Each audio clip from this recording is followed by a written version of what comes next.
Afternoon, everyone. Good afternoon, good afternoon, good afternoon. It's wonderful to see you all here. Yes, we are here to celebrate Dr. Aria Halliday and her new book, By Black. We are so excited to be here. Yes, all the virtual claps, all of the beautiful faces, the beautiful book. Absolutely, I love it. I love to see it. Just all the Black magic on that cover as well. So we're excited to be here. My name is Christen Smith, and I am the director for the Center for Women's and Gender Studies here at the University of Texas at Austin.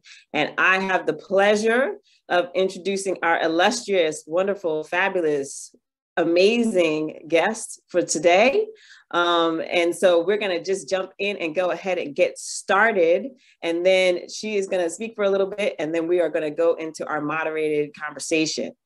Dr. Aria S. Halliday, or Aria S. Halliday, PhD, is an award-winning author who specializes in the study of cultural constructions of Black girlhood and womanhood in material, visual, and digital culture in the late 20th and 21st centuries. She engages broad interdisciplinary interests in girlhood, Black feminism, and performance in Black popular culture in the United States and the Caribbean, a la Cardi B that we were just listening to before. Her research is featured in American Quarterly, Cultural Studies, Departures in Critical Qualitative Research, Girlhood Studies, Journal of Hip Hop Studies, Palimpsest, Souls, and Women, Gender, and Families of Color.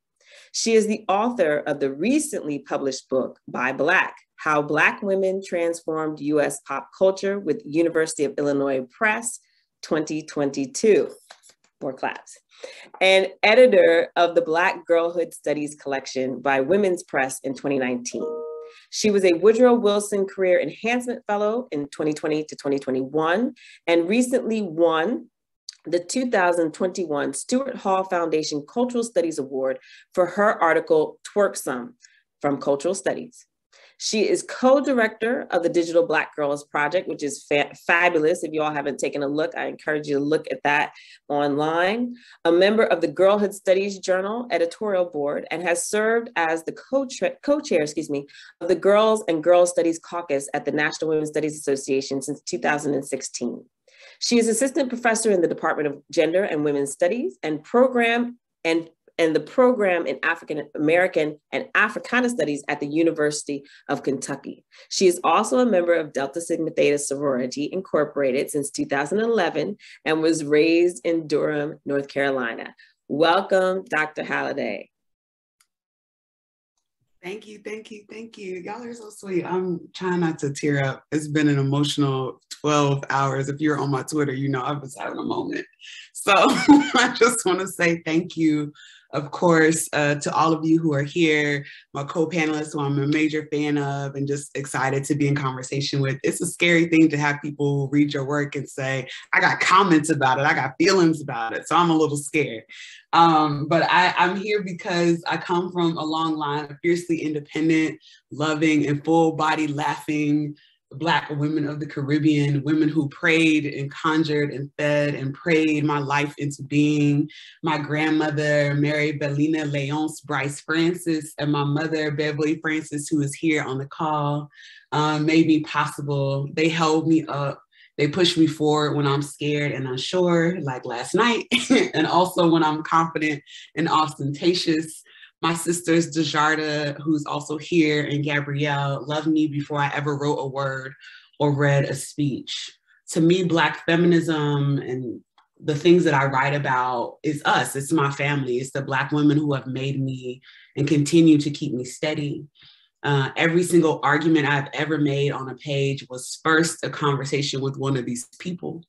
So if there's anything you don't like in the book, you should speak to them because I talked to them about it first. But really, I wanted to write about Black women creators, makers, world definers, people like my granny who made others' dreams happen by sewing ideas together to make a masterpiece. People like my mother who will work harder than anyone else, but still want some recognition and glory at the end, right? This is not thankless. I want to be thanked. Thank you. The Black women who are funny and egotistical, but also dream makers and future creators, The Black women, and by Black are people who understand what it meant to create for other Black women and for Black girls. They wanted to shift the world in our favor, even when they couldn't tell us what they were doing. I am critical of them in some places in the book, as I am of myself. But I also hope that my celebration of them is apparent. And I think the book writ large is about, loving Black women and the things that they create for us, but also thinking about all the other forces that are pressing on us to create for other people, and what happens when it gets out of our hands, what happens when other people take them up. And so I'm excited just to hear what y'all have to say about this book. And excited to just be in conversation. I think that's all I'll say for now, but I'm excited to hear how the conversation goes. Thank you, everybody who's here. I see you, I hear you, I feel you. Thank you so much.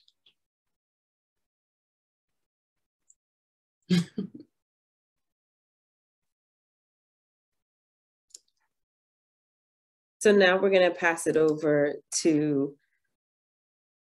Faith. Yeah, so I'm going to introduce two of our first panelists. Catherine Knight Steele is an assistant professor of communication at the University of Maryland, College Park, and was the founding director of the African American Digital Humanities Initiative. She now directs the Black Communication and Technology Lab as part of the Digital Inquiry, Speculation, Collaboration, and Optimism Network, funded by the Andrew Mellon Foundation. Her research focuses on race, gender, and media, with a specific emphasis on Black culture and discourse in new media. She examines representations of marginalized communities in the media and how groups resist oppression and practice joy using online technology to create spaces of community.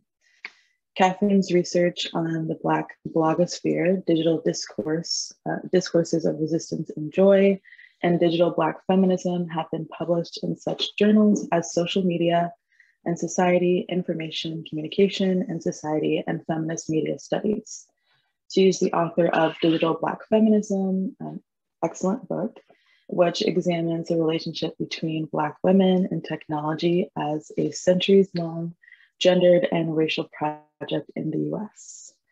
And next we have Dr. Jillian Hernandez, who studies the autonomous aesthetics, genders, and sexualities of Black and Latinx people. Her scholarship crosses the fields of art history, performance, gender, ethnic, Latinx, and Black studies, and is informed by her work as a community arts educator, curator, and cultural producer. In 2004, she founded the Women on the Rise outreach project at the Museum of Contemporary Art in North Miami. Women on the Rise was an insurgent group of women of color artists who engaged in feminist, queer, creative practice with thousands of youth throughout Miami-Dade County for over a decade. Her book, Aesthetics of Excess, The Art and Politics of Black and Latina Embodiment, published by Duke University Press, traces how the body practices art and making of Black and Latinx women and girls are intertwined, and how they complicate conventional notions of cultural value and sexual respectability through creative authorship. She is an associate professor in the Center for Gender and Sexuality and Women's Studies Research at the University of Florida. Her articles have appeared in venues including Women in Performance, a journal of feminist theory, Art Journal, Signs, Journal of Women in Culture and Society, Visual Arts Research, and the Journal of Popular Music Studies. Among others, Dr. Hernandez recently curated the exhibition, Liberatory Adornment, which featured projects by Yvette Mayorga, Kenya Robinson, and Pamela Council at the Flatten Art Museum at St. Olaf College. The Minneapolis Star Tribune recognized the show as one of the top 10 exhibitions of 2021. Dr. Hernandez is currently working on a second book entitled High Maintenance, Radical Femininity, and the Transformation of Value. Please join me in welcoming these two.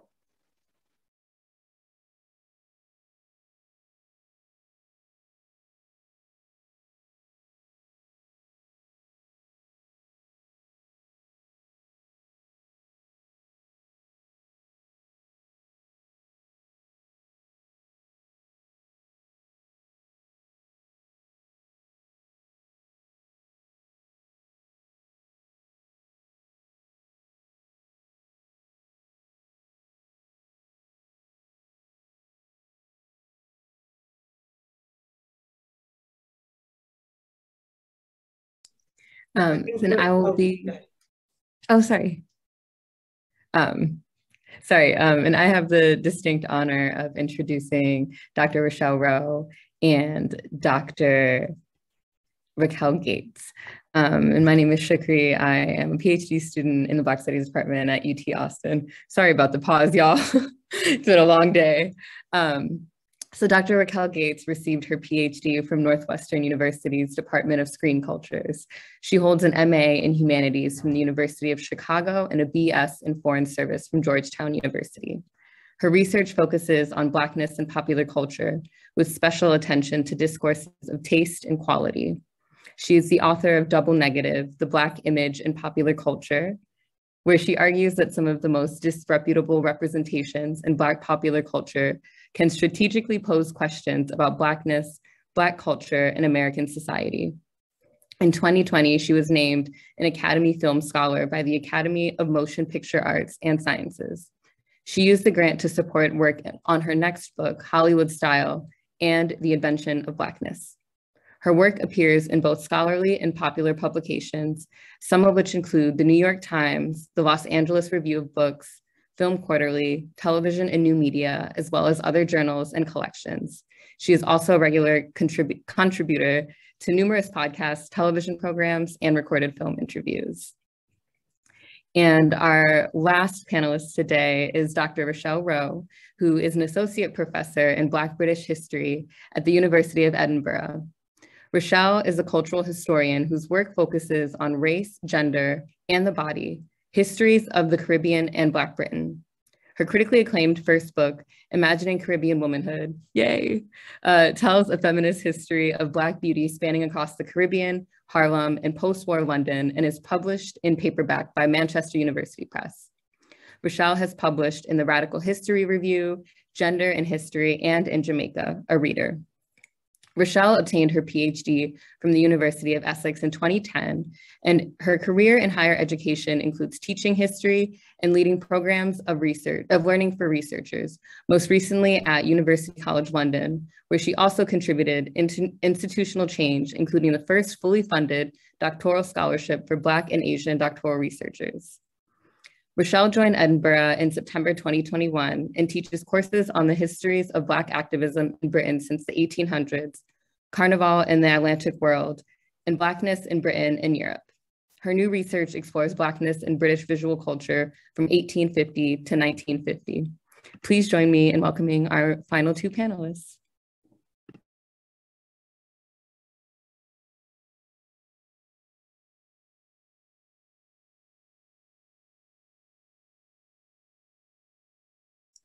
So I think we're just going to jump into the conversation. And I think the panelists can just begin to respond possibly in the order that they were introduced. And that way we can get the conversation started. Okay, I was introduced first, but my comments are mostly about chapter 4. So I didn't know if we wanted to do like general comments first, but I'm happy to do that first. Yes, I want to do general comments first. Awesome.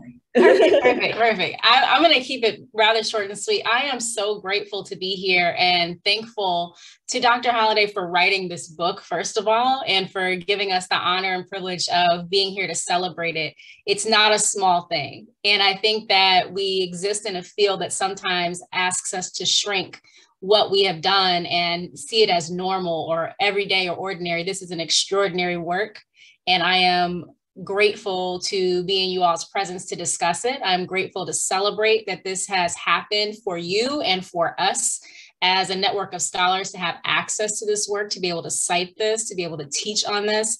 This is brilliant, and I am incredibly grateful, filled with gratitude to be here for this. To just say a quick word about the text, what is brilliant about this, and I'll talk more about this in depth on the chapter that I'm working through and thinking through a lot. I love the reformation of our approach to talking about and centering Black women as agents in their own creative practice. And any place that I see that happening, I think is a place that we need to highlight. And that is the primary thing that Buy Black does, is that, as Dr. Halliday mentioned, there is always space for us to hold ourselves accountable for critique in media studies, But I think the brilliant part of this book is the framing of the women and the girls that we think about in this text as being full agentic beings who understand themselves, who are able to make decisions, and whose activities have implications both for themselves and for the societies around them. When we change our frameworks, when we begin with the premise that we are not deficient, that we are not deviant, that we are not straying from any norm, the kinds of interesting questions that we can ask, the ways that we can actually unpack the what's going on here open up so broadly. And so I'm so grateful for you for forcing the hand of your reader to begin with that premise and to not take it for granted, and to remind us at every opportunity to centralize Black women as agentic creatures who are capable and who are making decisions for ourselves. And so I'll stop there, lest I take up more time talking broadly about my fangirling of this book. And I look forward to talking about chapter 4 in more depth. Thanks so much for inviting me. It would be great if everybody would just give their general comments just to start us off. And then let's just have a free-flowing conversation and jump in and really make this dialogic with the book. So whoever would like to come in next would be wonderful. Hi, I'll just follow for now so we can keep that structure for a minute to keep us going. So I just want to echo that congratulations and that gratitude, Dr. Halliday, for this book. It's helping me think through so many questions that I'm currently working on around racialized femininity and value. And, you know, for me, one major contribution that it made was sort of getting insight into how Black women are navigating that corporate side of cultural production, like from within that space. You know, there's so much that happens behind those closed doors, and you really take us through that process and give us a sort of historical and cultural context for how these women arrived in those spaces and how they're navigating those spaces. I really also appreciate how the book really shows us the ways that Black women have brokered representational power through working within the mainstream cultural sphere. I think in many ways, you know, the limitations of that I think are very clear to us, but at the same time, it's so important to like linger in that space and really have a nuanced view of what can occur there, what are the limitations, right? And I really love how the book gives us this sort of loop or circuit from the individual Black woman cultural producer to her community relations to then those corporate relations, and like that sort of loop and how that's all working. I really love the thread of Cinderella in the book as a really powerful narrative, and I hope we have time to get into that too. And I just want to in closing really briefly highlight this one insight that's towards the end of the text. This might be in the epilogue, but that I just like super underlined it, where you state that Black women continue to be complicit in narrating Black stories in service of the American dream. And that just really, I'm still sitting with that, right? And understanding all the complexity of how we get there. But that to me was one of the really valuable insights that I took away. And of course, understanding that negotiation as having both a lot of radical potential, but also limitations. So I just want to congratulate you again. And thank you also for giving us this incredible study. Thank you so much. And we'll just, you know, if we can go through very quickly and just kind of give our initial impressions of the book, and then we'll come back to the chapter order. So maybe if you could go, Dr. Gates. Sorry, I don't remember what order we were in. I taught today. It's been one of those It's okay. Days. I did too. I just came from a 3-hour seminar. We're all just doing our best. So let's just go for it. But I say that just to excuse my own, like whatever, because I'm so excited and honored to be part of this conversation and to be able to engage with this really fabulous work. I guess my kind of broad kind of comment is that, you know, what I particularly love is that you focus on the quotidian.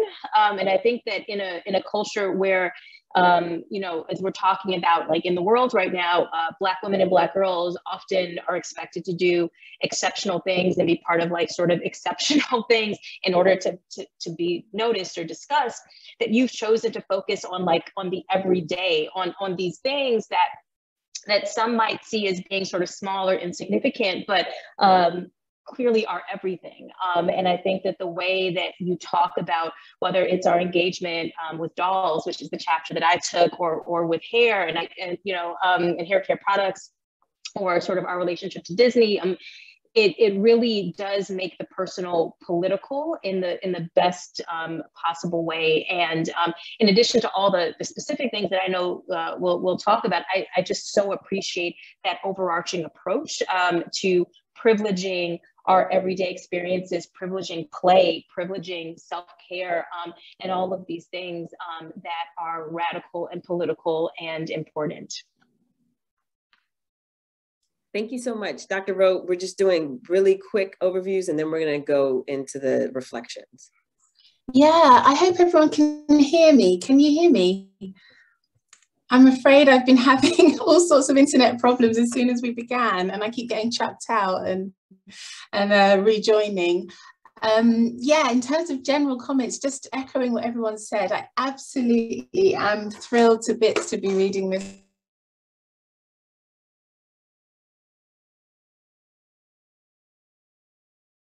I think Dr. Rowe froze.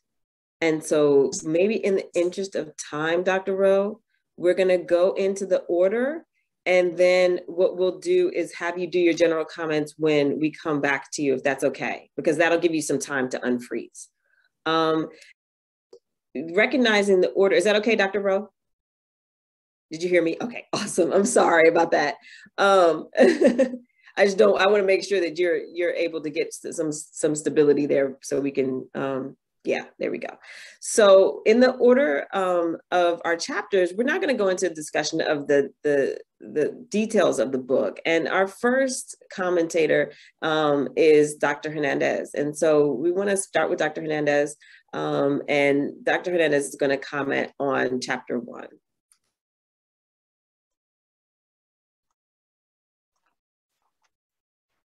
Hi, everyone. I have to admit, I think because I'm on leave brain, I forgot about our chapter order, but I certainly have so many comments in general. Dr. Hernandez, don't let me pressure you. I'm so sorry. No. It's totally fine. I'm just being totally transparent. Okay. So if I'm really interested in the questions of hailing, ideology. I really like this way that you're thinking about the symbolic power of Blackness and how that becomes mobilized by Black women cultural producers. And one question that I had, and I'm sort of creeping into another one, but it gets into more of the macro questions that chapter 1 is sort of staging for us and leading us through how you're thinking about how Black symbolic power is sort of operating, is thinking about intra-racial and gendered relationships. So the relationships between Black women that sort of situate them as consumers and audiences for these products, right? And what are the ways in which those relationships can be simultaneously often empowering, but also exploitative, right?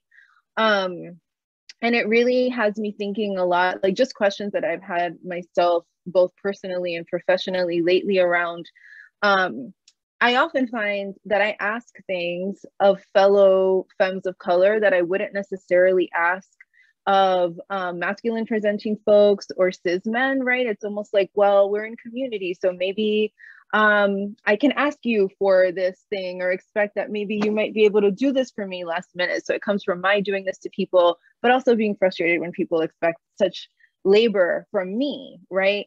And so one question that I had as it relates to these communities, these, intraracial and intergendered communities is when does solidarity entail exploitation, right, of our fellow femmes of color, and how do you see that sort of operating within this larger racial capitalist economy, right? Representational and symbolic economy that's happening through consumption, that it's a place where we can both connect with each other, but a place where we also exploit each other, of course, within a larger sort of,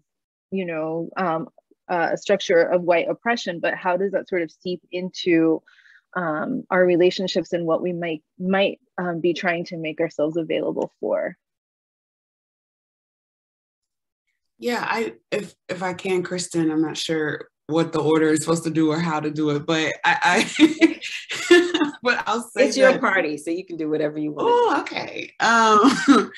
One, I'm appreciative that it comes through, some of the questions and things that I'm trying to work through in that chapter about the power, symbolic power of Blackness, and how Black women culture producers, as you put it, are hailing each other or mobilizing this in service of consumer products. But I think, I don't know how to answer the question of when does solidarity speak to exploitation. I mean, I feel like part of the thing I was struggling with throughout the book is how to, again, be celebratory about the firsts and the onlys and the, as Racquel said earlier, like the exceptional Black women who are being held up in our society, but then at the same time, recognizing that they're then codifying and reifying the things that we know are much more nuanced or much more complex or much more vast in our conversations and in relationships with each other into products that then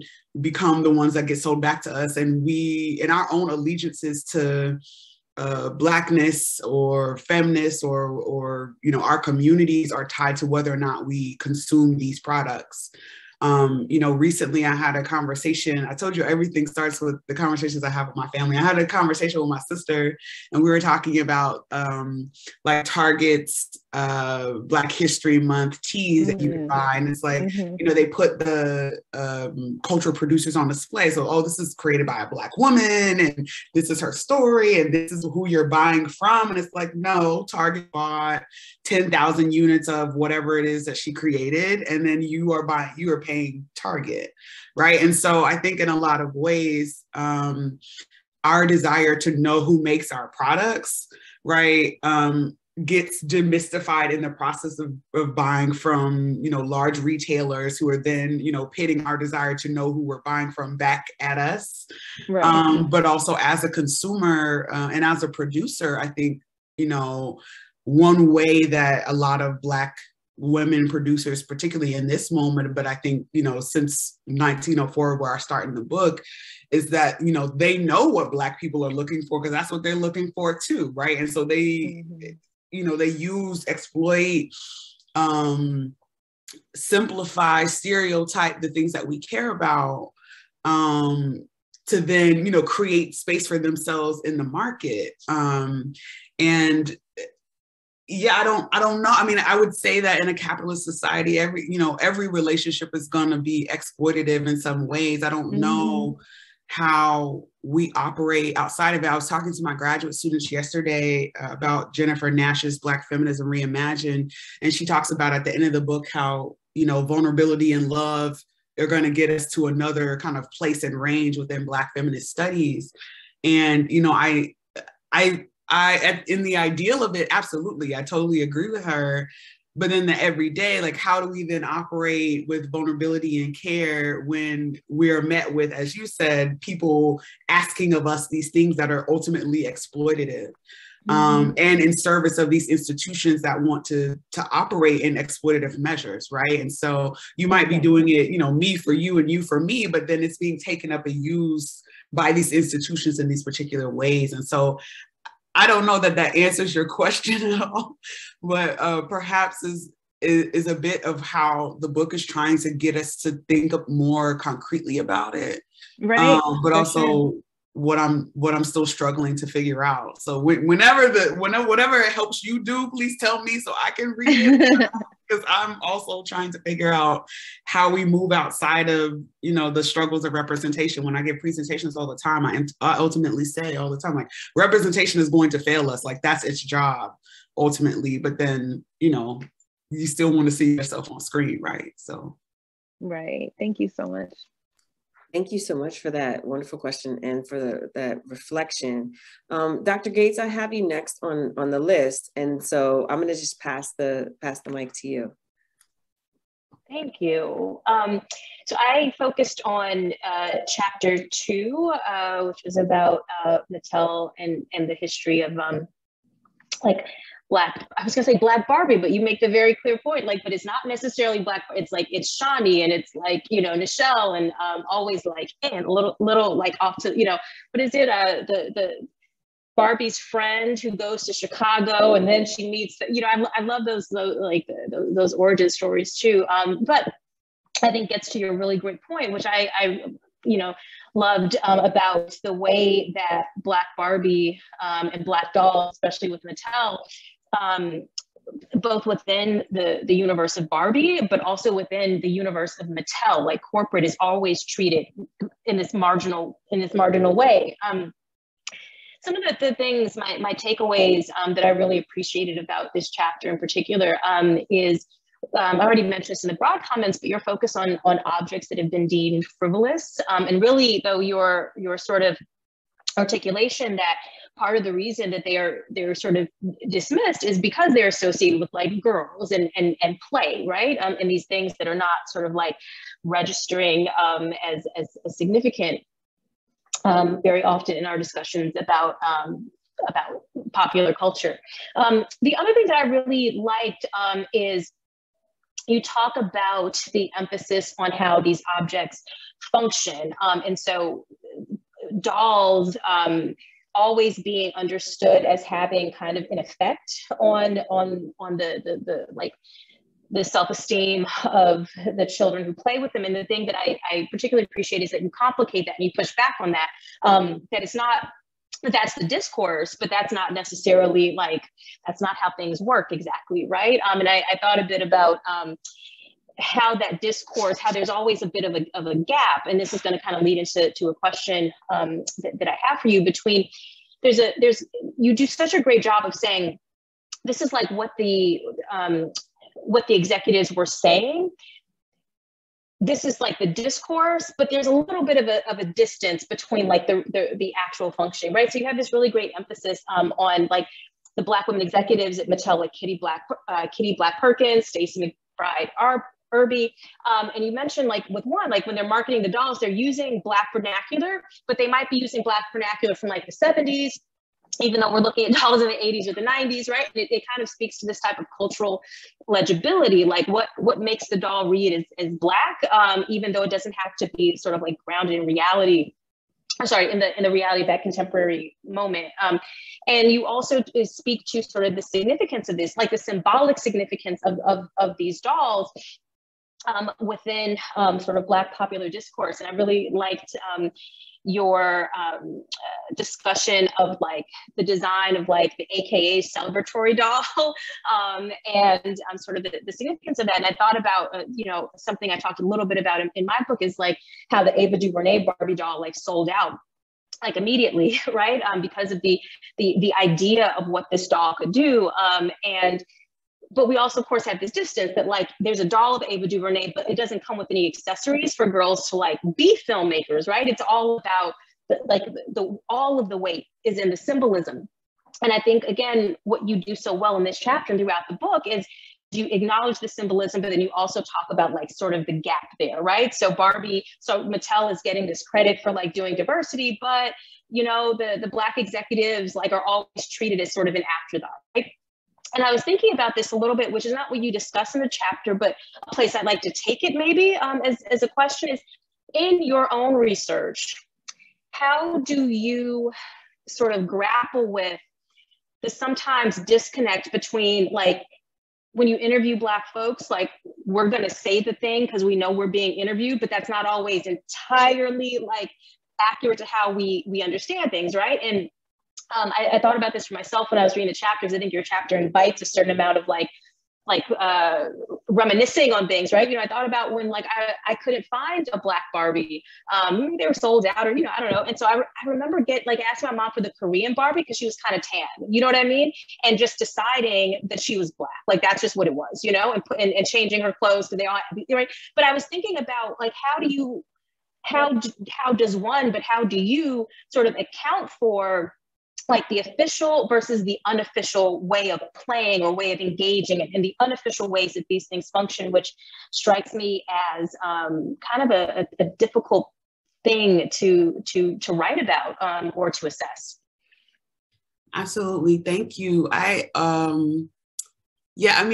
think one of the ways that I try to work with that is by situating myself, you know, the very first couple of pages of the book, or saying like, I didn't play with Barbies and I wasn't into that and I didn't understand, and I was doing all this other like hyper Black girl stuff, and I didn't know why people cared about Barbies. Like it just wasn't my thing. And I realized, you know, in all of the literature and all the conversations, there's this conversation about how like Barbies and Cinderella have taken over the brains of little white girls, right? And I'm like, okay, but what happens to little Black girls? What happens to the little girls of color when they're experiencing these particular material products?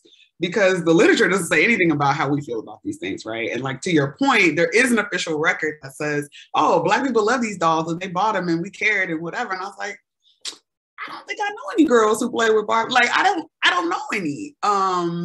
And so I think that I do my best to, you know, take, especially the women that I interviewed, like Stacey McBride Irby, I try to take what she says happens as her truth, and the, you know, her truth in the moment, right? The information that she was privy to, but also the information that she's willing to tell me. I think as scholars, sometimes we expect, you know, full truth, capital T truth, when, you know, we don't even navigate with capital T truth. And so like, I think about Savannah Shangai's work, and she talks about Black Girl Ordinary, and like Black girls, like unwillingness to like give us everything. And I think, you know, that we have to be attentive to the fact that you can't know everything. You just can't. I mean, you know, one of the places, I think in one of the footnotes in that chapter, I talk about how like Mattel just like kind of like blocked me. Like they stopped responding to emails. They stopped responding to LinkedIn messages. Like I was stalking people on various platforms, and like nobody wanted to talk to me anymore. And I was like, I haven't even written anything yet. Like what happened? And, you know, so there's a lot of, you know, in the notes where it's like, you know, I got one email from somebody, or I got one communication that lets me know some of these things. And I think we just have to be okay with like, the record is always going to be incomplete, right? The information is always, like, even right now, the book is old, right? I mean, we're celebrating that it's out and people are getting it for the first time and reading it, but like archives are already changing. The particular places, the Strong Museum of Play, or the Indianapolis Children's Museum that I went to, like the archive has already changed. The information is already different. The particular ways that you can take these same details and find something else are different. And so I think that I try really hard to attend to, you know, all of the kind of difficulties of that, but also saying like, it could also be something else and I don't know. And I think like, as researchers, but also as like people, we have to be okay with the like, I don't know. And, you know, I got a whole PhD and I still don't know, right? So thank you for that. Thank you so much. Dr. Rowe, I have you next to give your reflections. And so let's hear from you, and then we'll go to Dr. Steele. Great. I think I've resolved the issue. Hopefully I have. I was looking at chapter 3. I was saying before how much I've enjoyed reading the book, and one of the things I think it does really beautifully, and certainly chapter 3 starts with this as well, is this perfect balance of the historicization of so many important themes, you know, the ideology of Black beauty, for example, mixed with theory. It's just so spot on and crisp, this balance that you managed to weave all the way through, Aria. So this chapter asks the question, what happens when Black women are engineering the narrative and the image of the princess in the Cinderella story. And it's just absolutely fascinating. So as I say, it starts with this sort of the historicization of ideologies of Black beauty that are classed and gendered and heteronormative and raced, and then how these markets emerge with these material products that serve and kind of co-constitute that ideology. And so Black women emerge as these cultural producers, and they're the leaders in this, your phrase, the war on the narrative of Black female undesirability, that I love. And that resonated deeply with me. I find that as well in my own work in my first book, which you kindly held up. When I was exploring beauty competitions in the Caribbean, I was, amazed to find all of these beauty competitions dedicated to not only Black women, but dark-skinned Black women. And again, it's this sort of this war on this narrative of Black female undesirability and the disrupting of these hierarchies that you point out that place Black women at the bottom. But as we've heard, you're also engaging the fact that Black women cultural producers are also affirming Black allegiances to US capitalism in this process. And I say US, but as you point out, there's so many implications. I say this sitting here in Scotland, in Edinburgh.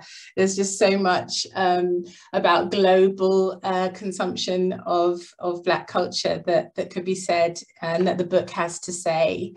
Something that really struck me is this idea of the prosperity gospel. It's the first time I was engaging with this language, but I thought it was spot on, this thing of faith-based capitalist values that is being driven throughout these princess narratives. So the Black princess, you argue, this canon sort of suggests that if you're beautiful and hardworking, you can achieve all of the sort of the gains. You can get the man at the end as well. And again, what really, really struck me, what's so great about this chapter is this thing of beauty and industriousness.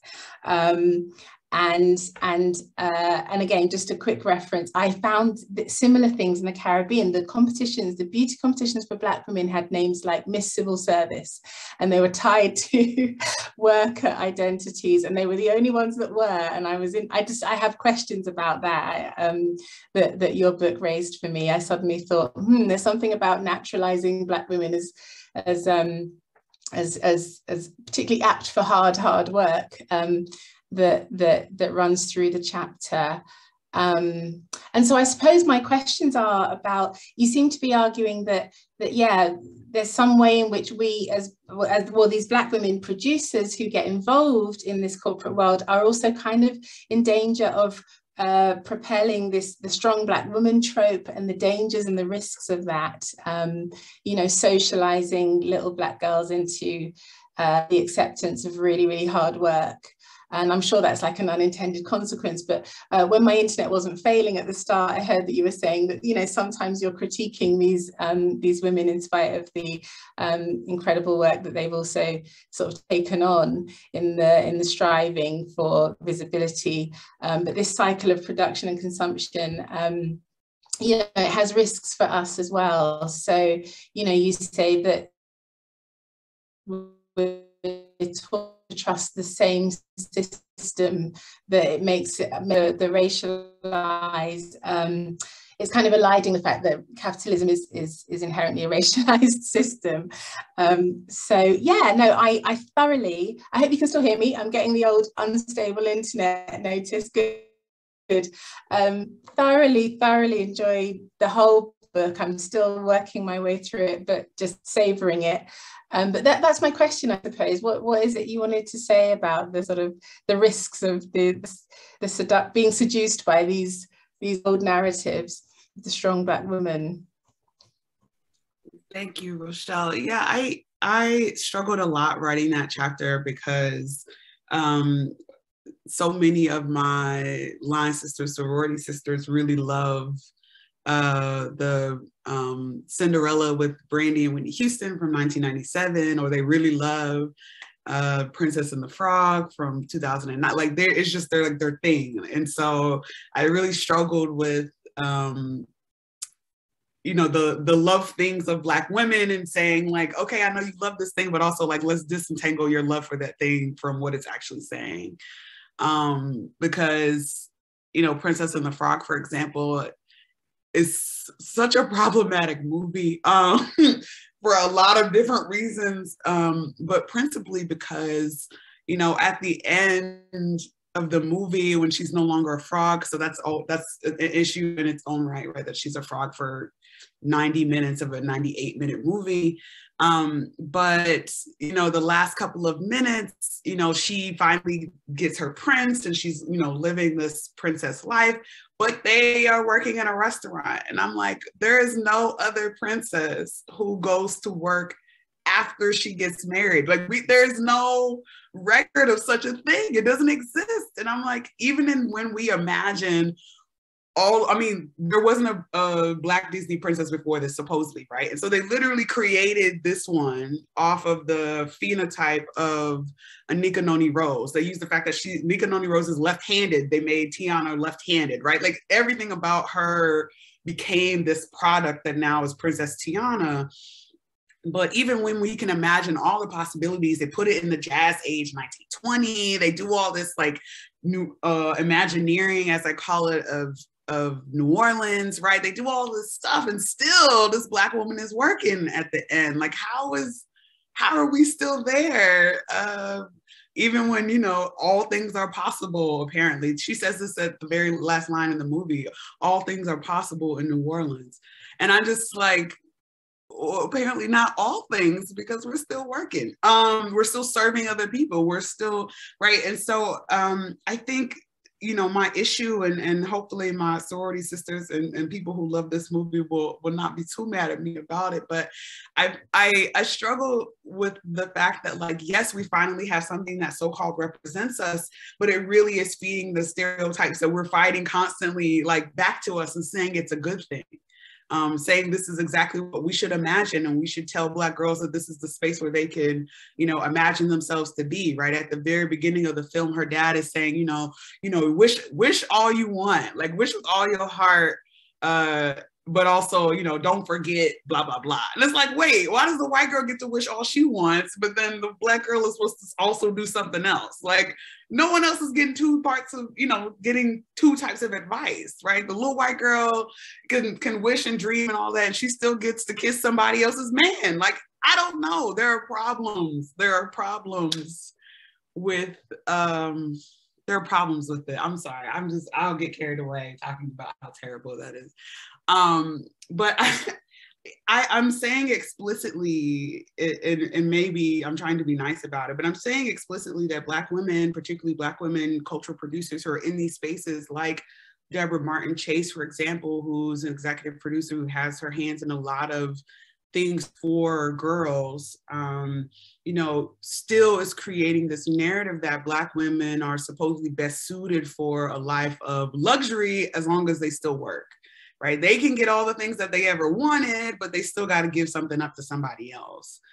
There's no other princess. I said this in other talks. There's no other princess that has to have, you know, her man gets kissed by somebody else. There's not one. There is not one. Cinderella's, you know, there's not an instance where Sleeping Beauty's man is kissing somebody else. Right? That's not a thing. And so it's like the film encourages us to be okay with certain narratives that Black women are told we should be okay with. And I'm like, there's something really problematic about us feeding, even in the imaginative space of Disney, this same conversation to Black girls, and Black women saying this is a triumph, right? This is a wonderful thing. This is something that we should celebrate.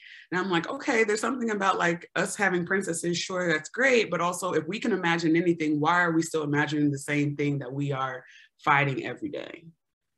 Yeah. I'm going to jump in, not because I'm not riveted by what you're saying. I think it's spot on. And I love the fact that you just kind of brought in all of these issues that I think everybody's going to want to talk about.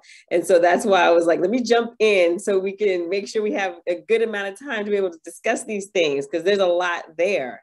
And there's just such a richness to your analysis and its relevance to our lives as Black women. I think that it's so much, right? As somebody who, yes, has been frustrated by these images for quite some time. It warms my heart and gives me all kinds of joy to hear you deconstruct The Princess and the Frog. And so part of what, so I want to make sure we get to Dr. Knight. So or Dr. Steele, I'm sorry, Dr. Knight. I mean, Dr. Steele. I'm looking because I'm a visual person, and so I'm looking.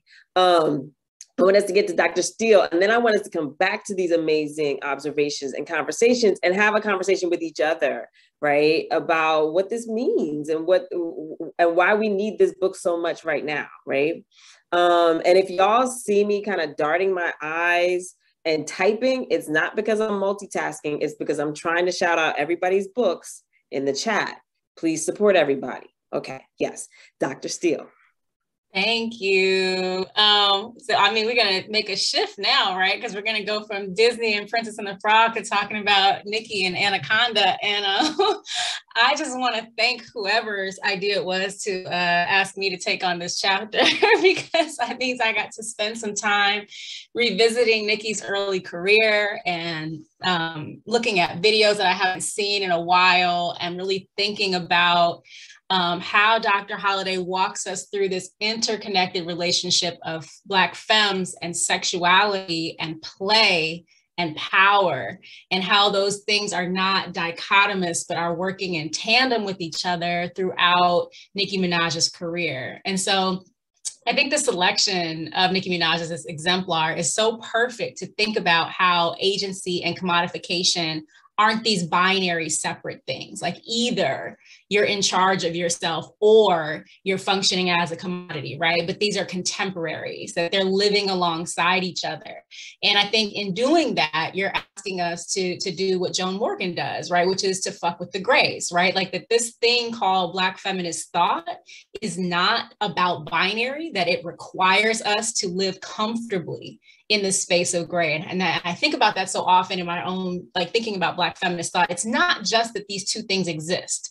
It's that Black feminist thought, and you put this so brilliantly in your work, requires the messiness, right? Like that's where we exist. We exist in this space where hip hop is simultaneously this deep part of who we are and how we imagine ourselves, how we are imagined in the world, how we make sense of our relationships, but also this tool that functions in ways to reify systems that harm, and also functions on behalf of folks who don't have our best interests at heart. It's all those things at the same time, right?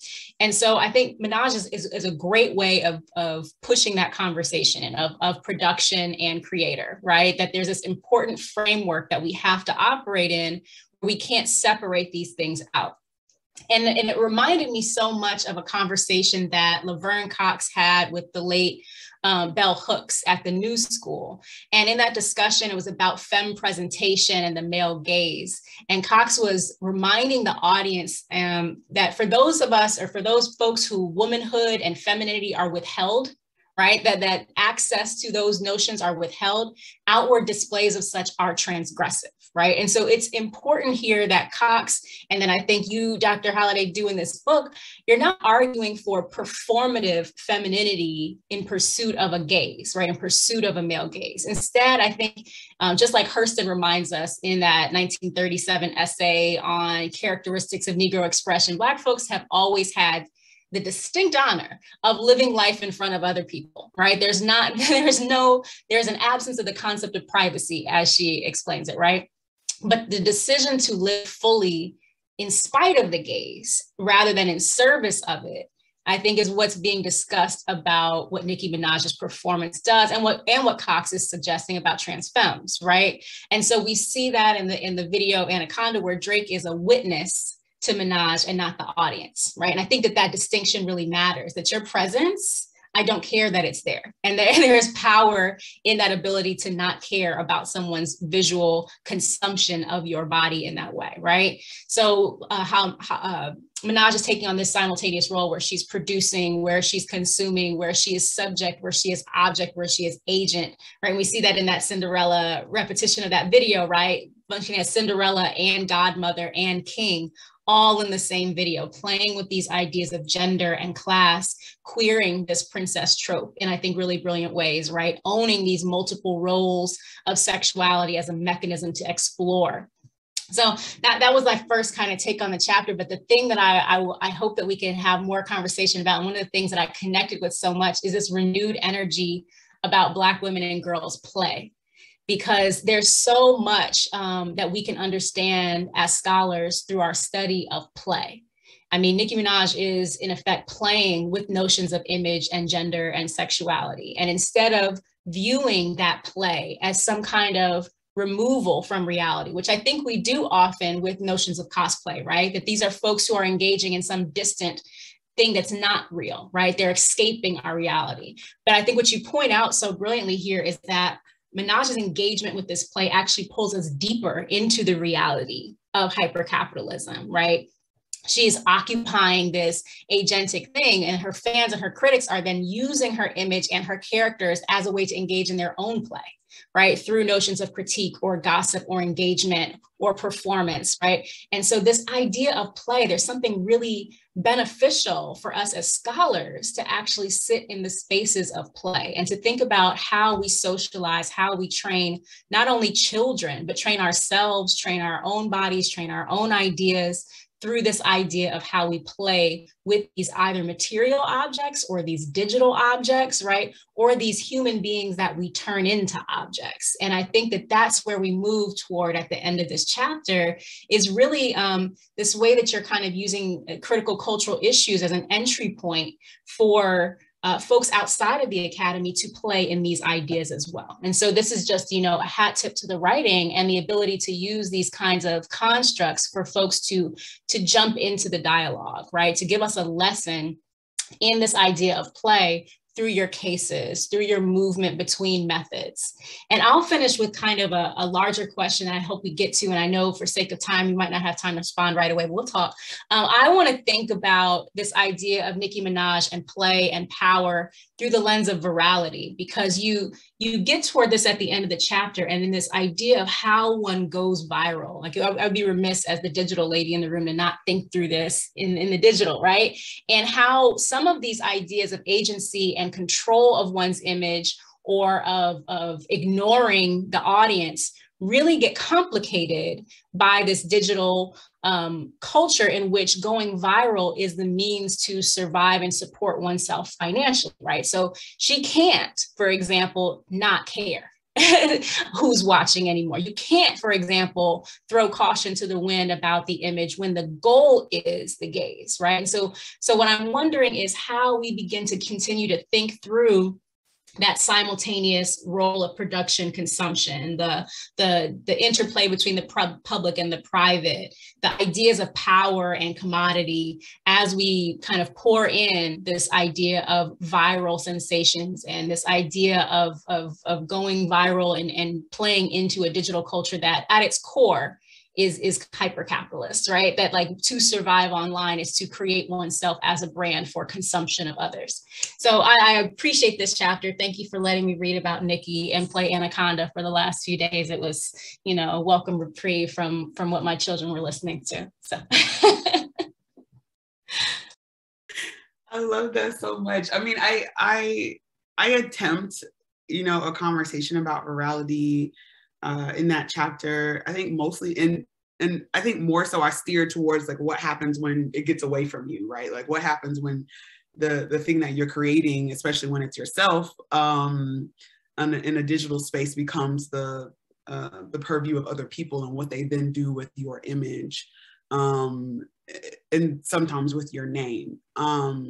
Because your name is a brand, it's not actually attached to you anymore. And so I think that's a really great question. I struggled writing the end of that chapter where I'm talking about the only like cartoon video that somebody creates based on Nicki Minaj's song, where there's like a lot of, you know, and I say it's kind of like, it's like I don't remember, it's like Hitler Hottentot or something. It's like, you know, putting her on display, but then also making it this kind of like Nazi-esque imagery in the background, as if like Black women's cultural dominance is the equivalent of Nazism. And so there's really something interesting, I think, and we're seeing it play out even now. I don't really want to talk about the slap, but I'll say that the ways that the conversation has become viral, everybody needs to chime in, every comedian, every person needs to say something about it. But what's interesting is that it's not actually even about Jada Pinkett Smith anymore, or what was happening to her, or how she felt, or what was happening, right? Like the Smiths as a brand is supposed to be the thing that is being taken down. In service of somebody like Chris Rock, oh my God, I mean, come on.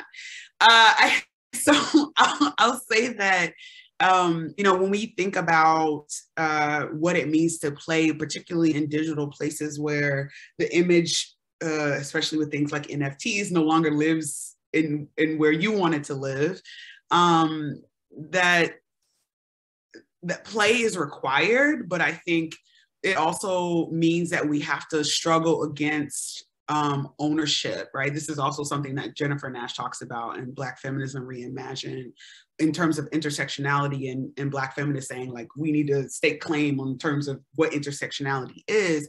I think in the same way that once we, and I try to get to this in the coda, the epilogue of the book, is that, like, we can't stake claim to representation and expect it to have fidelity to us.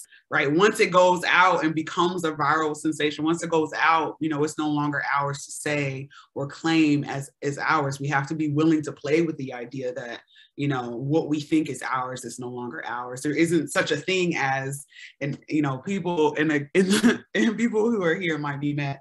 There's no such thing as like Black stuff. Like, it doesn't exist. Like, once it leaves your house, once you've recorded it and uploaded it, it's not yours anymore. And I think that we're struggling. You know, a friend of mine, Trevor Buffoni, has this book called Renegades about TikTok influencers and Black girls in particular, and the renegade dance and how that was picked up. And it's like, well, you have to expect that in a space of virality that people are going to, you know, attach themselves to the things they think are cool and use it for their own abilities. I'll just put it like that. And that you have to be willing to play with the idea that it's yours in the first place. I'll leave it there, but I think there's a lot more to say. I look forward to talking to you about it because I'm still struggling. Thank you. No, thank you. And thank you all for those really provocative reflections and questions that, we could be here all day. No question about that. And so I want us to kind of just start to have a conversation amongst ourselves. And I've asked folk who are on this particular event today, if you have questions, to put them in the Q&A, and we'll get to those as we go through the conversation. But I actually wanted to try to see, I mean, I don't want to restrict the conversation, but I also have a lot of questions. So I'm kind of back and forth. So if y'all don't want to go in this direction, just like we could go in a different direction. But to me, there's something that everybody has kind of touched on in this tension between this capitalist market, neoliberal capitalist market system that is driven by its consumption and extractivist politics of, you know, Black feminist cultural production, right? And our kind of reliance on feeding into that system, right? And so it becomes this really kind of insidious, you know, circular thing that you comment on in the book, but you also problematize in a really beautiful way. And because that theme came up so much, I wanted us to kind of go back there and maybe bridge that conversation across these chapters, because we just heard reflections that were very much focused on the chapters themselves. But there's a way that we can't separate Nicki Minaj from Princess and the Frog, right? So how do we begin to broaden this conversation and really start to weave these things together? And what do we have when we come to that synthesis, let's say? And that's a question for all of you. That's not just a question for one person. So that's a question for everybody, because I think there's a way that everyone on this panel is engaging in a dialogue through their work, right? And that's why you're all here, because you're all in conversation with this book. And so how can we think about this book in conversation with your own work and these broader questions? I might start just by saying I really love that you brought this question forward, because I think, you know, it's hard to say my favorite thing about the book, but the thing about the book that I feel like we'll put it on dialogue. The place I feel like we're so much in dialogue in our work is in the reflection on this engagement of Black women in this neoliberal capitalist superstructure, not as a way of lambasting Black women. Right, because I've read that a lot. Like, I feel like I've read that too much, right? Where it's this idea that like Black women are not aware of the way that we are feeding this system, that our actions, that our TikTok dances, that our memes, that our blogs, that our work is actually in service of capitalism. And someone needs to come and tell us this, so we'll stop it. And what I appreciate is that your work isn't doing that at all. There's an assumption that Black women are fully aware of the neoliberal capitalist superstructure in which we live, which obviously we are, which obviously the folks who are at the foundation of building our economic structure understand better than everyone else how it exists, and that our labor is required for it to exist. And so I think that that assumption is a really powerful one, because it shifts the kind of conversation we can have about it to why Black women participate in it, rather than just kind of that they do, right? And the varied reasons that Black women are engaging in it, from moments of survival to actual moments of like argumentation strategy, right? Like my participation in this neoliberal capitalist superstructure might be for the purpose of letting you know I can do that, so that I can then engage with you about why we need to dismantle it. Because too often the argument is, from a rhetorical point of view, right, Black women don't have anything to say about this because they don't know how it functions, right? Only the folks who understand this, only the socialist,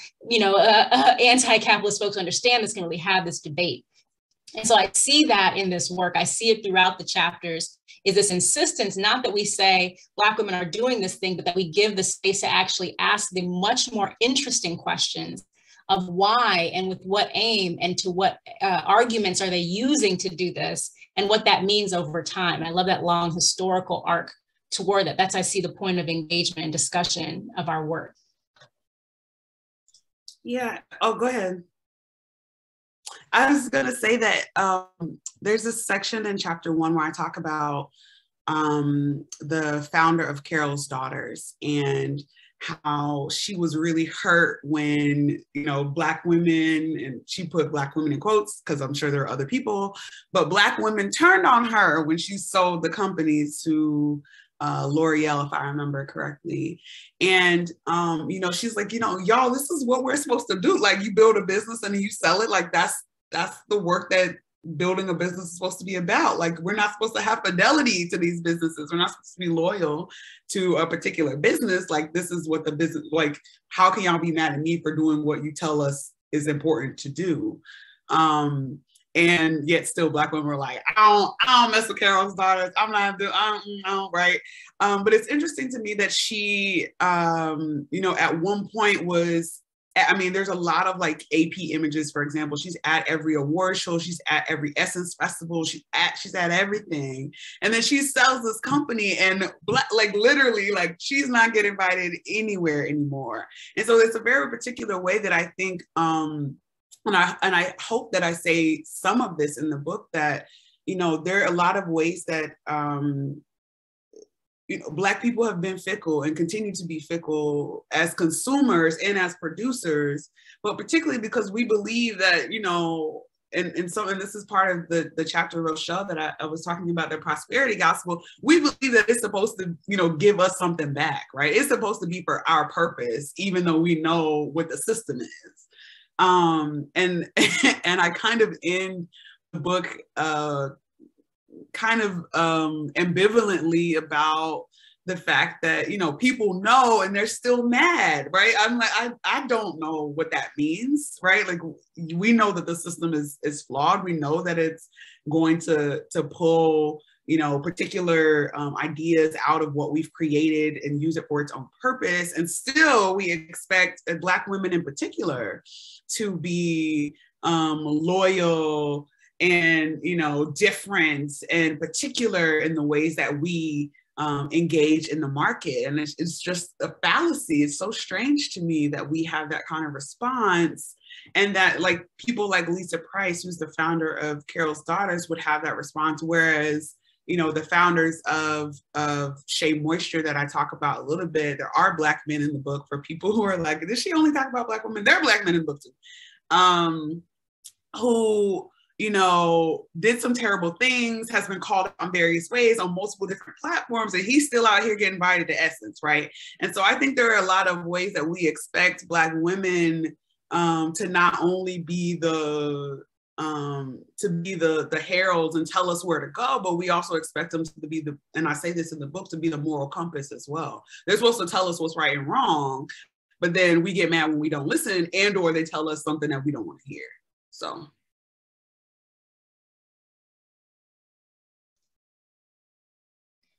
I was just gonna jump in to like answer the, respond to the broader question, but just to think about like a way that I feel like all of our work is kind of like united in this discussion of yours is the problems and the, to borrow from Cinderella, like the slipper not fitting when you keep trying to shoehorn Black women's and Black girls' experiences into whether it's the language of marketing, like with Mattel, you know, it's like, what makes the, what, I read, I'm sort of smiling and snarking a little bit, it's like this frustration, like what makes the doll Black enough, right? Like we did the Black, oh, but the hair is wrong. Okay, so we got to, you know, but trying to shoehorn identity and experience into these really like these categories that weren't designed for us, whether it's like the language of marketing. I read the chapter about Black princesses with a lot of interest, because I'm working on like revisiting Blackness in the original sort of Disney films.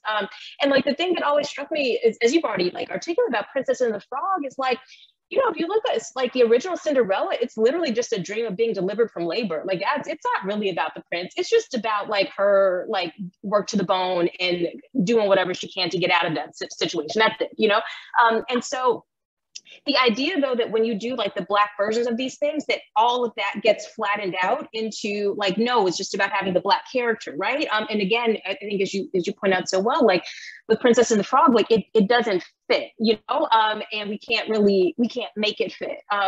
So I really find that interesting, like when you take the multi-layered complexity of what we experience and what we do really as Black women, and then like you try to shoehorn it into these categories, it doesn't work, and I think produces some of the ruptures that you express. But then the thing that you highlight so wonderfully is then the ways that Black women take those things. Okay, that didn't fit, let me go and kind of like mess with it myself and now turn it into something unique, right? And that kind of that process, which I think is really really interesting, especially when we're talking about these objects, right? These things that were not made for us, or that were kind of like designed kind of with like us sort of in mind, but not really, and that we then take and refashion into something that does work for us, right? And that kind of ongoing process with sort of the production of material culture.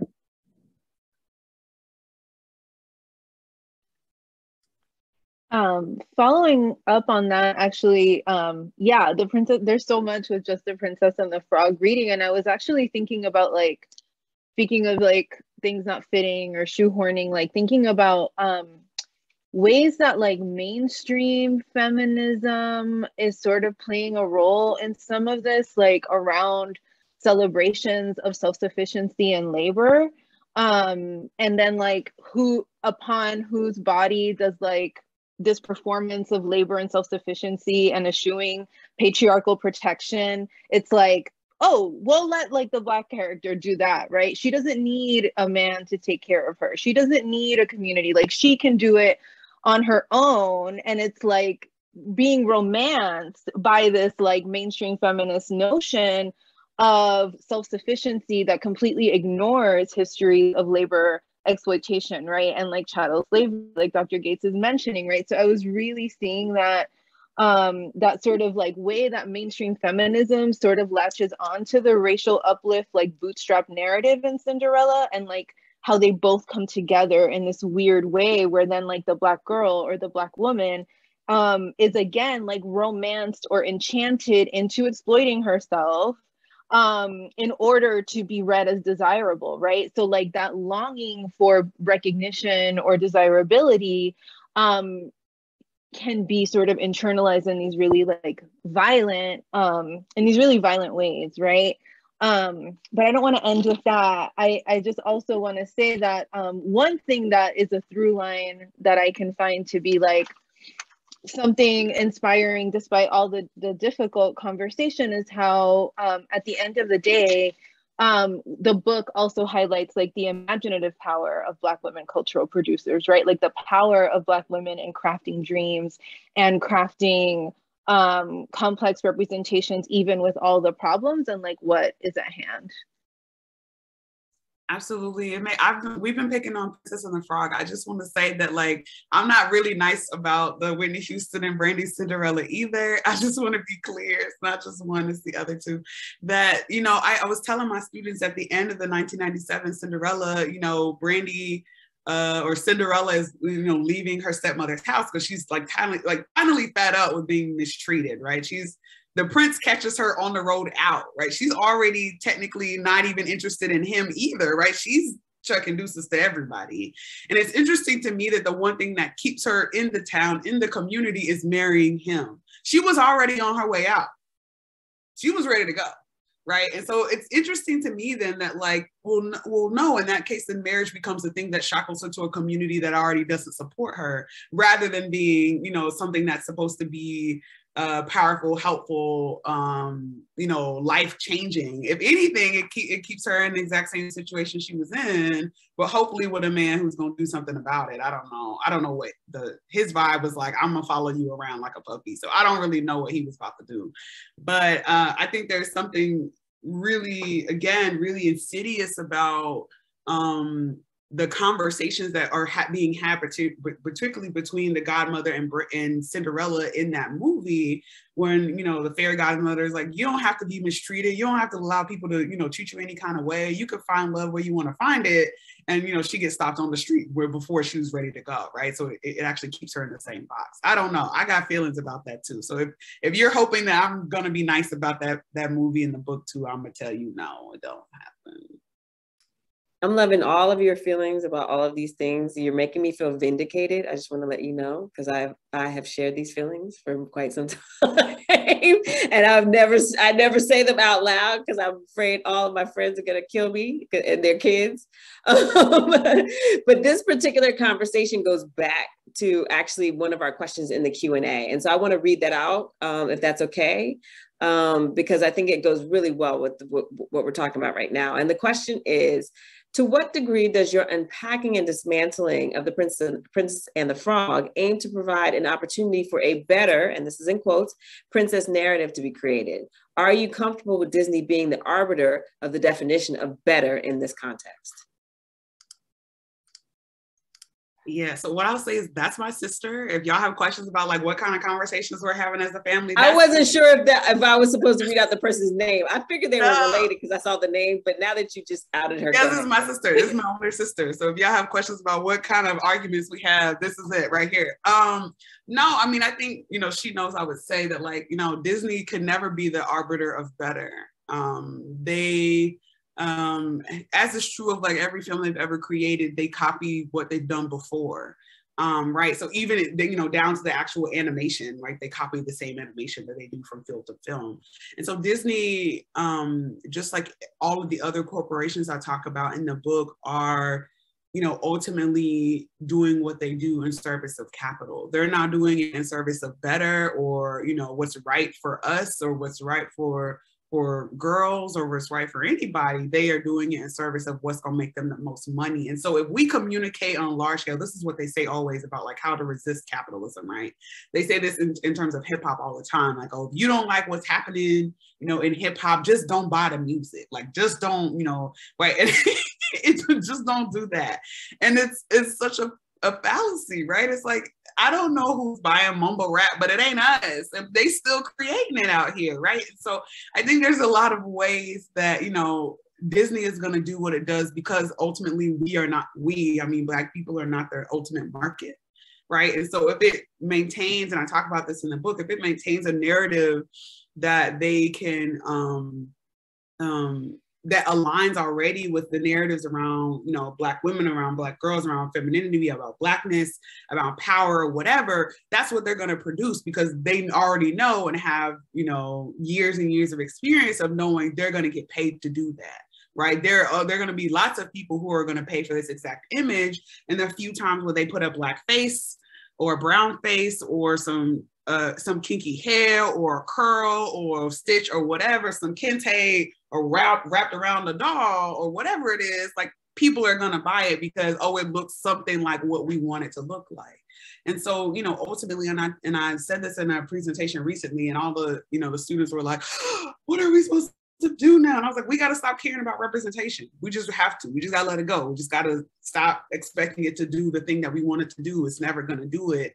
And stop expecting also these people that we hold up as celebrities to be loyal to the particular image that we have. I have one student, I talk about Beyonce in my class often because that's who they care about. But they, you know, she's like, Beyonce everything she does is great. And I'm like, okay, boo, we'll talk about this when you're ready. Because,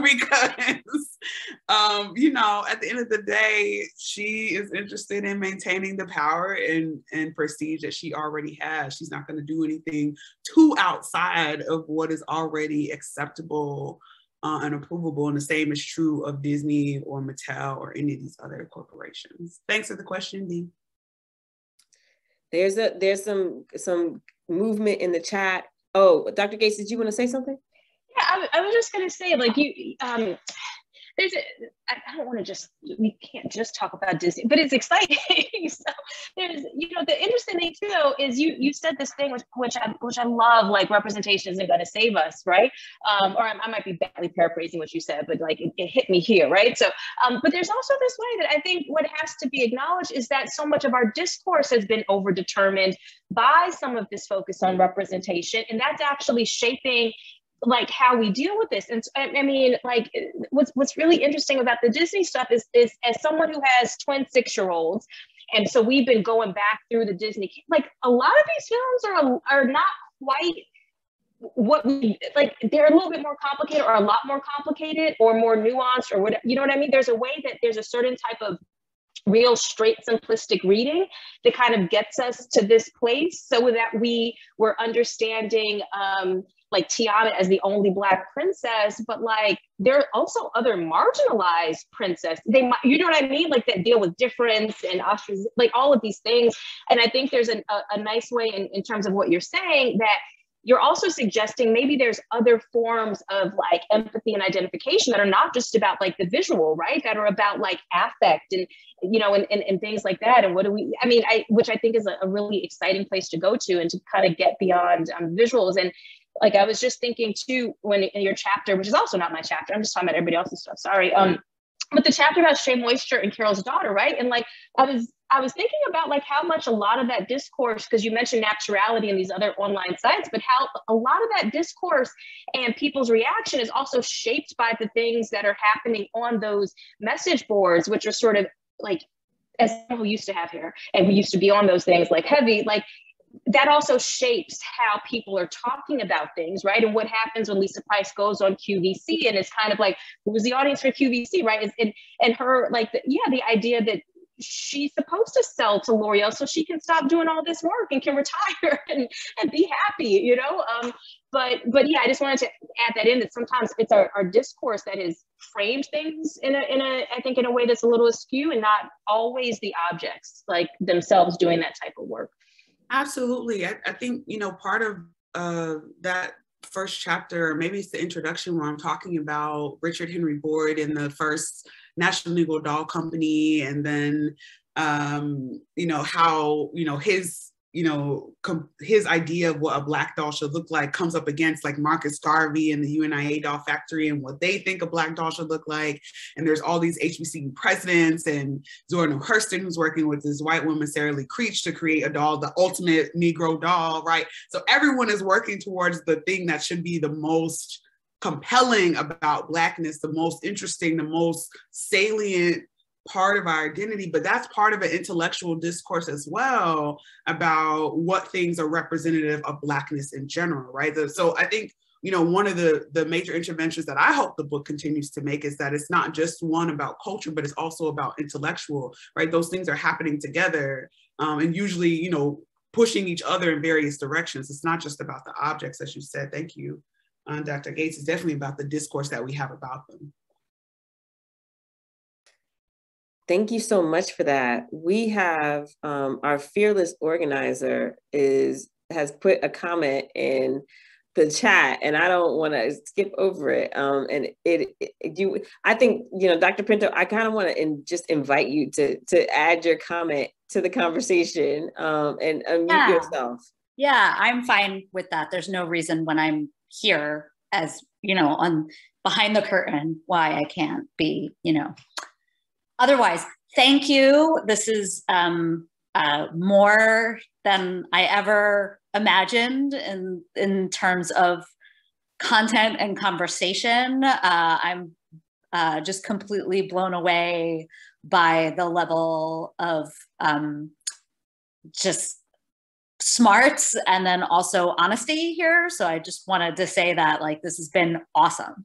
And I'm really interested in how you all work across Black feminist theory, but with really different methodologies. And I have what I hope isn't a binary or chicken and egg question that's really just about methods, both of whatever your sort of home disciplines are that you bring to Black feminist theory. And I think that, of course, Dr. Gates just touched on that by thinking about what even goes beyond the visual. And she does great work even on sort of film production and other beyond the scope of the visual realm of the film, which I think is significant, or vice versa, what you feel, the tools and methods of Black feminism, which I think is so often considered a content discipline or interdiscipline rather than a methods one, that you bring to your objects. And just, again, it's so freeing to have a conversation about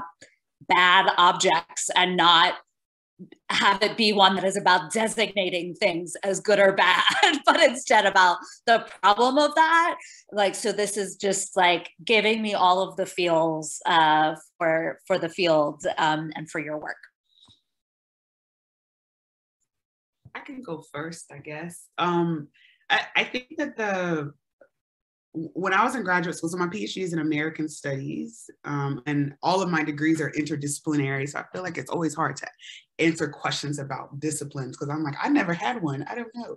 I'm literally anti-discipline in many ways, and have always been. But I think that, one question that my dissertation advisor, Rayvon Boucher, asked me as I was starting to think about some of these things that ended up in the book was rather than about what field, right? So a field like English is supposed to tell you to go to literary studies, or a field like anthropology is supposed to have you go and study people or whatever. But rather than being kind of oriented by a field, to be oriented by your questions. And he always would say, well, what's your question? Because I was well, I kind of want to study Barbies, and I kind of want to. And he's okay, but what's your question? I'm I don't know. I just told you I want to write about these 3 things. I don't know. And so he really pushed me, I think, and I continue to push other people and myself to think about what's actually at the heart of the your attention to these particular objects. What's really at the heart of the discourse that you're interested in being a part of, what's really at the heart of the questions that you're asking. Who do you want this to be about? What do you want this to be about? He said during my dissertation defense, but also my my proposal defense, he said, if Nicki Minaj died tomorrow, would this research still be interesting? Would it actually still matter, right? If your object or whatever it is that you're writing about is no longer important in the capital I sense, right? Why would anybody care about this? And I think that it helped me think about the fact that it's not, of course, about Nicki Minaj really, but it's about all of these other kind of questions that are circulating around her that Dr. Knight Steele, of course, said so wonderfully earlier about, you know, there's the questions about power, there's questions about play, there's questions about the performance of Blackness in these particular spaces with the gays and how feminism, you know, shows up or doesn't show up. I think, you know, when we think specifically about, like, again, what your questions are, what's the thing that you really want to know, I think it helps do the interdisciplinary work in ways that get you outside of like what fields require of you and more into like what the objects want you to know about them. I love that. I think that, you know, the question guides the method as my mantra of every graduate seminar I've ever taught or every committee I've been on. And, you know, really is something that gets lost in a lot of programs and gets lost too often in a lot of programs. And I think that it's something that's on full display in this text, though, is one, yes, that your questions clearly guide your method and your choice of text and material in ways that are very clear, which, I mean, that's why the questions come up and bubble up to the surface so well, and that we're all able to have this rich conversation. And so I appreciate the variety of different approaches that you take, because I think it allows us to look at this in a much more wholesome way. The other thing I would say that I think is relevant to the work of everyone on the panel, that all of us who try to do Black feminist work and do it well, is the way that our relationship with the folks at the center of what we're studying has to come through in the way that we write about them. And so I think, Dr. Halliday, what you said at the start was, you know, I'm critical sometimes, but I hope that the people I write about see that I tried to do. And I think that we see it, right? Like, I think it's very apparent when you're writing about Black folks as a Black person and you have love for the folks you're writing about. I think it's very clear that even when there is the necessary element of holding to account, that is part of our task, is part of our job as critical scholars, as feminist scholars, that the condition is that I do so with the aim of us all doing better, right? I do so with the aim that this text not only is critical for critical sake or for my tenure case, right? But like that the book actually functions in such a way to open up possibilities for people, to create challenges that move us forward. And I think that that's really deeply connected to method, because you had relationship with the objects that you study in so much as you stop seeing them as objects and relational partners, right? Like your discussion about Barbie as something that you didn't play with, but that you had to deeply get to know and get to understand this world and understand the folks who are in relationship with this textual object. Your relationship with Nicki Minaj was very clear, right? Like, it's very clear the way that this person, this character, this artist, right, that these texts you're in conversation with because they matter to you.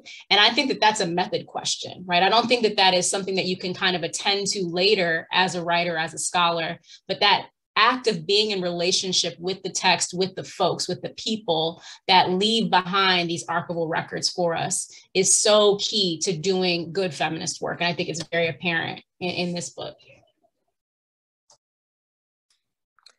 If Dr. Halliday, did you want to say something? Sorry. I was just saying thank you. I thought that was thank you. Yes, thank you. We only have just a few more minutes. And so my proposal to our panel is the following, that it would be great if each of our commentators would be able to say, if there's one thing that you want folk to walk away with about this book, what do you want folk to put in their knapsack? How do you want this book to be received? And what do you want folk to take away from it and start to think about as they buy the book? It's in the link is in the chat, as they buy the book, right? And then I would like for us to end with Dr. Halliday, right? And you answering that question, if that's possible. Does that sound okay with y'all? Okay, perfect. We can go in whatever order y'all like. I'll go next. I suppose the thing that it kind of ties on from what everyone's just been saying, but also in terms of what I would love, what I most enjoy in terms of what the book enables is is something about, it is a living work, and the way it gives us the tools. We heard earlier that, you know, Black feminist theory allows us to do the messiness. And I also think it really allows us to do really taboo things as well. In terms of, you know, thinking about bad objects versus good objects, it allows us to go there. And I had a really great discussion this week with some of my students thinking about your book, Aria, about Bridgerton, which the second season has just arrived in the UK. Forgive me if that's old news across the pond, but we were thinking, I felt like, you know, like you say, if Nicki Minaj were to sadly pass away, like, it gives us also the tools to think about something very, very alive and of the moment in terms of like Bridgerton. And we were talking about this thing of, I suppose, disidentification that you mentioned earlier in the book, this thing of the pleasure at seeing yourself, but then also not identifying fully with what you see, in terms of the way that I'm sure it's as infamous in the US as it is here, but the way in which you know, representation is kind of done in Bridgerton. So I just love the way the book is such a live thing that allows us to go into the nooks and crannies and the nuances of our culture and examine it. So yes, thank you so much. I've so enjoyed being a part of the panel and listening to and partaking in this conversation. It's been wonderful.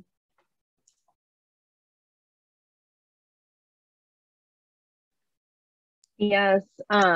Yeah, I would just tell folks that you're going to get a history and a really, really valuable analysis for, like Dr. Rose said, like understanding the moment, understanding, you know, cultural politics, and also importantly, right, understanding the continued ways that Black women and girls' imaginations are put to work, both for their own aims, but also for aims outside of their control, right? And so I think that the book has a lot of wide-ranging application in that. And, you know, I look forward to sharing space with students and like the conversations that this book is going to enable. Absolutely. Congratulations again.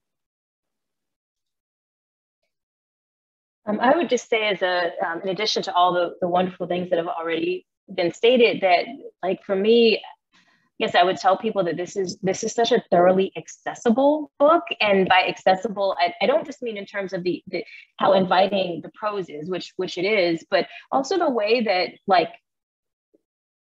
Black women's experiences are centered, so that for every single chapter you can sort of connect it to your like, I think about like walking through the aisles of Target and like, where does Shirley Moisture go? Oh, that's right, it's in the other aisle now, right? And like, or thinking about playing with you know, Barbie dolls, or thinking about watching the Disney films, or thinking about like when the Nicki Minaj like Anaconda video broke and like where I was. I mean, there's a way that you sort of take Black women's experiences, you center them, but you also elevate the discussion in a way that, even for something that's so familiar to me as all of these things are, I'm looking at them through a completely new lens, and I'm learning something really new, and then reflecting back on my own engagement with these things in a way that feels incredibly rich and incredibly generative.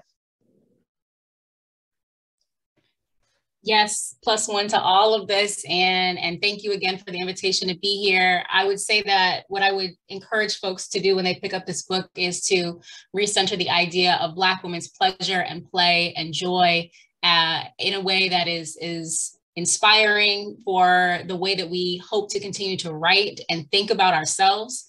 That while there is always space to think about labor, that our experience of labor, our experience of hardship is always coupled with our experiences of pleasure and of joy and of fullness. And I celebrate this text for its ability to not dissociate those two and not see them as separate encounters, but part of our full lived experience, and to think through, as Dr. Gates just mentioned, all of these experiences in the multiplicity of ways that we encounter them. And so I'm so grateful for the opportunity to be here. Congratulations. This is an amazing accomplishment. Thank you. Dr. Halliday, you get the last word. I'm trying not to get emotional again. is something strange, I think, to have so many people hear, read, feel the book the way that you wanted it to be read and felt. It is, it's a strange thing. So I'll say that I hope that people, as Jillian and Catherine and Rochelle and Racquel and you, Christen, have already said, you know, I hope people feel attached to it. I hope they feel connected to it. I hope it feels familiar and also different. I hope it feels like the book they always thought they needed and that they will always go back to. I hope that it says, you know, that Black women are more than just, you know, the Barbies and the performers and the princesses and the stories, that they're also the intellectuals and the creators and the debaters and the people who are arguing and consuming and fighting, and you know, they're active and agentive and creative and loving, most of all loving in the work that they do, because you know, in a world that is constantly trying to find a way to tell us about ourselves, you know, Black women have things to say. And so my hope is that this encourages other people to listen to the Black women in their lives, to hear the joy and the fun and the play, but also understand the trauma and the terrible things that have happened to us and what we still create out of them. And so I just want to say, if this is the last thing that we're going to hear, I just want to say thank you all so much for being here, for hanging with us. Thank you so much for answering random emails from a random person and saying, yes, of course, I would love to read a book in the middle of semester when I could be doing something else with my time. And for all of those who are buying the book and reading it, I, of course, am always willing to have a conversation. Hit me on Twitter, hit me on email. I want to know what you think. Because that's what it's for. It's not for me, it's for the conversation, it's for the discourse, it's for moving us forward in the ways that we engage in Black representation. So thank you all so much. I'm full. I will just say really quickly, because we can't have Dr. Halliday thank us without thanking Dr. Halliday. Thank you for this beautiful work. Thank you for all that you do and all that you are. Thank you to each and every moderators and the commentators and the hosts and the organizers and the sponsors and everybody.